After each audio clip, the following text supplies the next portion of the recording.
verdade são três coisas, mas a primeira e mais importante é que na época que você estava na 7, ainda já estava no fim da era do VHS, certo? Sim.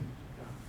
Então, eu comecei assim, a colecionar e gostar de filmes nessa época. Tinha muito filme que eu via que você acabava assistindo na televisão e você depois não tinha como conseguir isso no VHS porque não traziam para o Brasil. Sim. Aí surgiu aquela fase entre o VHS e o DVD, o Laserdisc, que para mim foi um maior fascínio, e eu via que tinha muita coisa que eu podia ter acesso, só que na época você não entendia inglês nada, você ia ficar só vendo as imagens. Você na época chegou a pensar em dar um tipo assim de cobertura nesse material que saía do exterior e o Brasil não tinha, não trazia para o Brasil?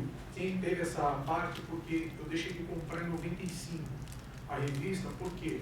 Porque eu só podia conseguir comprar um tipo de edição e comecei a comprar home theater. Porque eu, por ser fanático por cinema, tudo, falava, pô, quero ver como é que eu vou montar. Então, eles davam também uma cobertura pequena em relação a filmes, e a 7 não tinha essa duplicidade de abranger as duas partes, né? Então eu não fiquei sabendo depois se eles, como você já estava na época na revista, se vocês davam assim, alguma cobertura, falando assim, olha, vai ter um lançamento de um filme lá, mas ainda não vai vir para cá.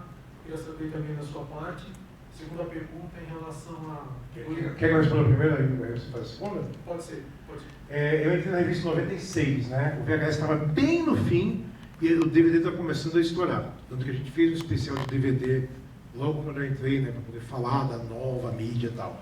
A gente falava muito pouco de lançamentos que tinham fora, porque o acesso era muito ruim para a maioria dos leitores e eu achava que não valia a pena. Porque você vai falar de uma coisa que o cara não vai conseguir pegar. Então eu achava que era um pouco sacanagem com o cara também.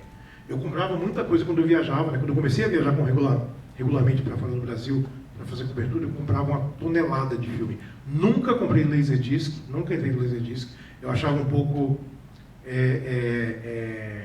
ocupava muito espaço, eu achava muito cara a mídia também.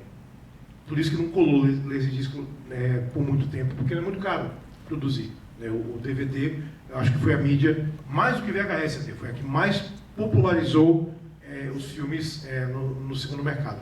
Mas a gente não cobria lançamento gringo porque a maioria dos leitores não tinha acesso. Nas poucas vezes que a gente mencionou algumas coisas, vinha carta falando, o que vocês falam as coisas que a gente não vai comprar? Então, deixa eu falar. Beleza. Segunda pergunta em relação a dois diretores, o Tarantino e o Spielberg. O que você acha dos dois e qual o seu preferido, não entre os dois, mas seu diretor preferido? Aí a gente tem quanto tempo aqui? O tempo está com você, Sadovski. Bicho, aí é difícil. Assim, eu gosto muito do Tarantino, né? Obviamente, e o Spielberg nem se fala também. São diretores importantes à sua maneira. Na história do cinema, inclusive, mas tem assim, tem um catatal de diretores. Se eu começar a falar aqui, a gente vai ficar 3 dias falando de diretores que estão... Eu vou começar a falar dos meus favoritos, e eu vou começar a lembrar de outros que são favoritos também, e aí vai ser uma zona. Scorsese, que tem filme agora, que é um gênio. A geração dos anos 70 inteira, cara, é irretocável. Imagina, tem muita gente nova, boa também, sabe? O Ridley Scott eu sou paga-pau e é ridículo, quanto eu sou putinha do Ridley Scott. Eu sou, cara, entrevistei 4 vezes já e assim, é absurdo. Então você acha a década de 70 mais prolífera de relação de diretores?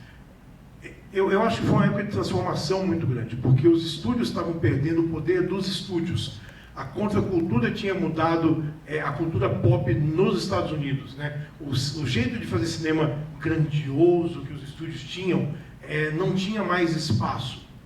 E a gente tinha uma geração, pela primeira vez, de diretores que estudaram de fato cinema e que sabiam exatamente de linguagem. E não só isso, eles tinham a inspiração que vinha dos mestres nos Estados Unidos, mas também da Europa, né? Tinha muita coisa que eles assistiam do cinema italiano, do cinema francês, do cinema japonês, do cinema chinês, do cinema russo. E tudo isso eles traziam para o cinema americano. Então eram pessoas que eram muito ousadas do que estavam fazendo e que não davam muita bola para o poder dos estúdios na época. Alguns produtores na época bancaram essa galera, como o Robert Evans, né, que era muito jovem e falou, vamos botar o Coppola para dirigir o Poderoso Chefão e é isso. E esses caras, eles fizeram filmes que são revolucionários até hoje, né? Coppola, Brian De Palma, Hal Ashby, enfim, eu acho que tem uma geração muito boa. Mas os anos 80 nos deu o John Carpenter, que também não faz filme ruim, e o James Cameron, e o Robert Zemeckis, e o Sam Raimi, e os irmãos Coen. Então, assim, cada época tem uma geração muito boa que se joga, né? Nos anos 90 veio o Danny Boyle da Inglaterra com uma linguagem nova também. Então, é difícil a gente falar dos nossos favoritos, porque são muitos os nossos favoritos, né? E eu sei que eu tive o privilégio de conhecer muitos dos meus favoritos também, de trocar uma ideia com muitos deles, né? O Guilherme Del Toro é um cara que o filme ruim dele é melhor do que a média de todos os filmes bons que a gente vê por aí, né? Então é um cara que entende de cinema, que tem uma paixão absurda pelo que ele está fazendo, então não tem como não se envolver. Continua a pergunta. Então Só uma coisa, isso é uma mensagem pra gente ir embora? Tem sessão agora de cinema, velho. Meu Deus do céu, então no pique. Cinema tem... Última pergunta, vai lá, manda aí. Qual é a terceira? seu gênero preferido? Todos. Todos. Meu gênero preferido é filme bom. Então não tenho preferência. Eu vejo absolutamente tudo de qualquer lugar, contanto que seja bom. Gente,